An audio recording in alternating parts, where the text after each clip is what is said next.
Hey there, and welcome back to a brand new video of Edward Smith's tips and tricks. If you're new here, hit the subscribe button because today we're going to be mainly focusing on how to get that crisp lead vocal that you're looking for in your cover videos. Stay tuned.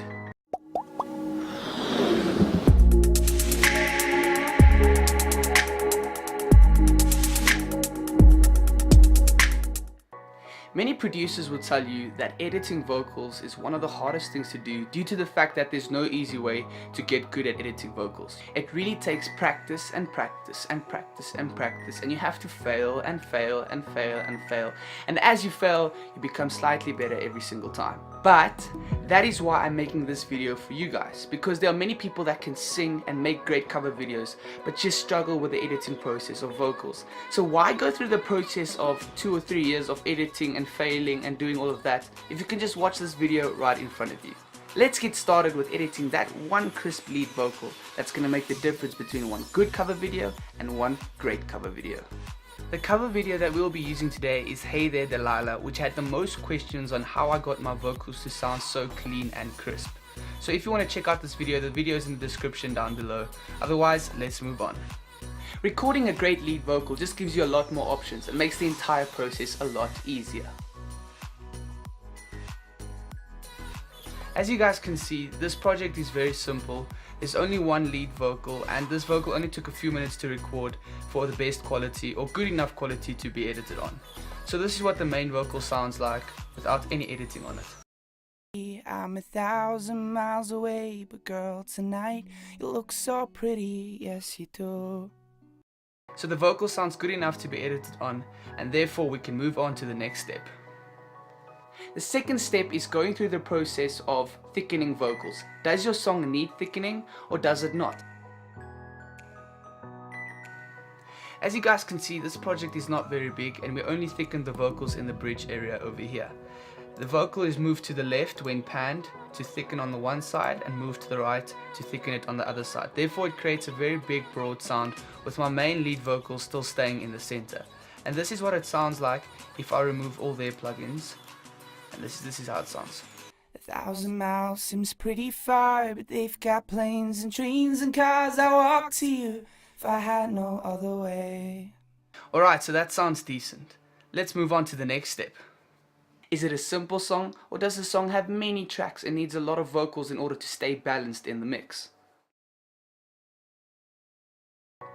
Using an EQ on a lead vocal is very important because it gives you the options of removing certain frequencies that you don't want. In this case, I increased my high end and I removed my low end, as you can see over here.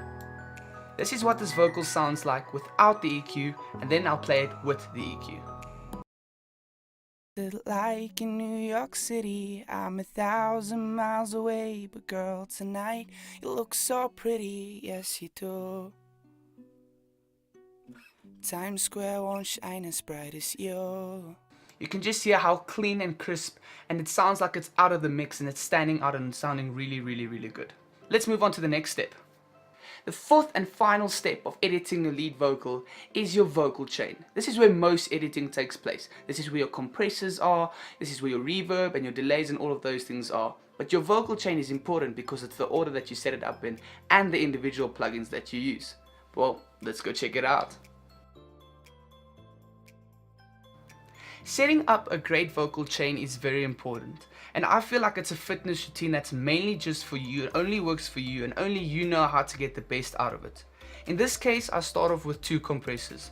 The first compressor I use is a standard Cubase compressor with the preset lead vocals in your face. I use presets because I believe they're there for a reason and I don't like to fiddle with my compressors too often. The next plugin that I have is the CL2A Stereo. This is also a compressor from Waves, and here I also use the preset Vox. In my opinion, this is a must-have vocal plugin. The next plugin that I use in my vocal chain is an SSL channel, and this is probably one of the most well-known plugins out there when it comes to editing vocals. Usually drop this down to 6, down to 3, down to 3, and down to 1.5 with the compressor and filters hitting about 110. So this is usually my setup when editing, and this is what it sounds like with and without these 3 plugins.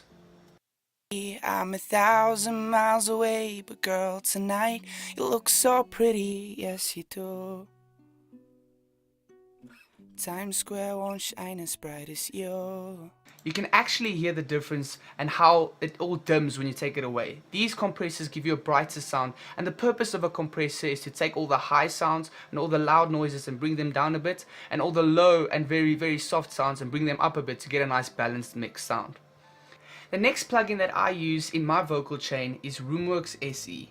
And this is a standard Cubase plugin for reverb. I don't fiddle a lot with it. I had it set up here at 1.62 on the reverb time. The diffusion, the low and high levels are usually the same, and I don't let it affect my mix too much. As you can see, it's only 2% in the mix. This is what it sounds like with the reverb and without the reverb.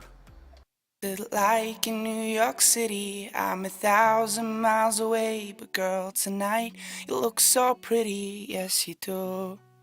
As you can hear, there's a huge difference, and the reverb gives it a nice echo that we're all looking for, especially when the song is not too busy. The next plugin that I use in my vocal chain is a delay, and this is a standard Cubase plugin called the Mono Delay, set on 8s, 45 on feedback. I don't fiddle with the high and the lows, but as you can see, that 2.3 in the mix means that it's not affecting my vocal that much, so it's very, very, very minimal. This is what it sounds like with the delay and without it. Like in New York City, I'm 1,000 miles away, but girl, tonight you look so pretty, yes you do. Alright, so that's the final step of my vocal chain. Let's bring in the guitar so you can get the actual sound. Hey there Delilah, what's it like in New York City? I'm 1,000 miles away, but girl, tonight you look so pretty, yes you do. That sounds absolutely fantastic. Simple editing tricks. I'd say the most important plugins to get is your CL2A, which is from Waves, your SSL, which is also an exceptional plugin from Waves, and the rest of the plugins I use are just standard DAW plugins that came with the DAW I'm using. Thank you guys for watching this video. I hope this video helped you and you enjoyed it. If you enjoyed this video, give it a thumbs up, and if you want more of these videos, hit the subscription down below so you can stay connected. Thank you guys for watching, and I will see you guys next time. Peace out.